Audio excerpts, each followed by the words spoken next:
As promised, here's the first area of soft tissue work that you can do at home using a tennis ball or similar.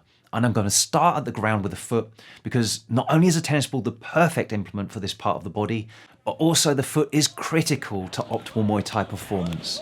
A strong, stable foot enhances the amount of power you can produce from the floor and contributes significantly to your ability to balance too. And if the arch of your foot collapses downward, it takes your knee inward too into valgus collapse, buckling in and ultimately causing injury. This also affects the stability of your Muay Thai stance and your ability to safely absorb low kicks as a last resort if you're unable to block or get out of the way. And with Muay Thai being a barefoot sport, you don't have the advantage of correcting your flat feet with an orthotic insert in your shoe. You must create space and then coordinated strength in the foot. Your feet take a pounding, and I see a lot of clients that suffer from flat feet. And I've seen clients go down a shoe size when they regularly started doing the exercises I'm going to show you now.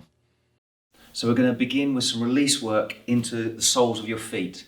In particular, this plantar fascia between the ball of the foot and the heel. And we're going to use a tennis ball and bare feet. Tennis ball is ideal because it's not too hard so that you actually bruise the sole of your feet. You've got to be careful you don't get too stuck in with this. Just enough to get some release, but not too over the top. Pushing too much into it is not going to help and it will just damage your feet. So tennis ball's ideal. Bare feet, because we can get more feedback through the surface here of the skin. So we're going to get a lot more sensitivity by doing it with bare feet. So I'm going to begin by putting that ball onto the floor, and I'll start by just rolling up the inside of the foot there, and I'm just putting some pressure on there, so I'm not killing this ball, just rolling through, trying to get, the idea is we get it to relax off, not that we get it to tense up. So the inside of the foot there, then I'm going to take it to the outside of the foot, if I can keep it in place. So just keeping some pressure on it, just rolling that outside edge, and we're just trying to get it, say, to relax off, so don't go too mad. Middle of the foot now, so just rolling up and down that arch. And then what I'm going to do is just generally play around here, various different shapes, and just encourage the sole of that foot to relax off a bit. And then I'm going to put the ball of my foot down, and then just kind of windscreen wiper from side to side there. And I'm actually working that more towards to the heel end rather than towards the ball of the foot. Then what I'm going to do is actually take my foot over the top here. I'm just going to go sideways on so you can see a bit better. I'm going to claw my toes over the top and then squash the ball down a bit, and then I drive my knee forwards over my toes, and I'm just kind of working this action here, driving forward, so a bit like an ankle mobility. We're getting that to release off. And then same with the other foot, so inside of the foot, work a few repetitions there. I go more towards the outside of the foot, center of the foot, get going into towards the heel there, a little bit of pressure, and then I'm going to claw over the top,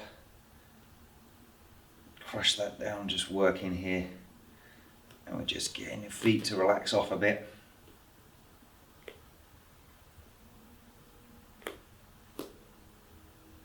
There we go.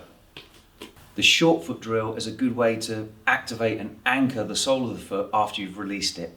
So the idea with this is I'm actually going to draw my big toe back. So my big toe, I'm going to draw at the base of the toe here backward as I lift the arch of my foot. So rather than being sort of collapsed inwards here, I'm actually drawing and trying to lift the arch of the foot up.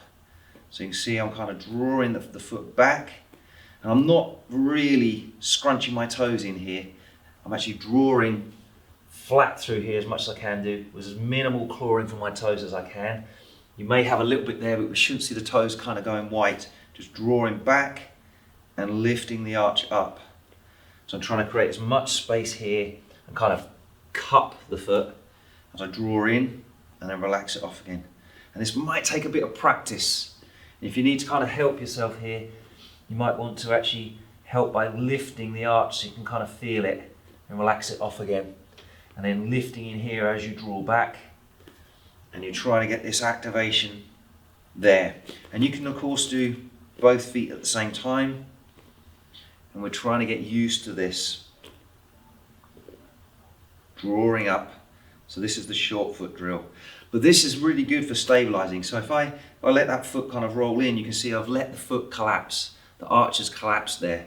Whereas if I draw in, you can see now that knee is actually not buckling in as much either.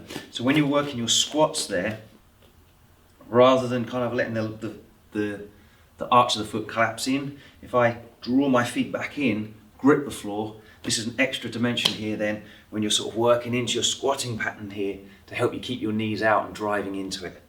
And just make sure you're not really gripping with the toes as you're doing it. It should be sort of ball of the foot drawing back to stabilize that position.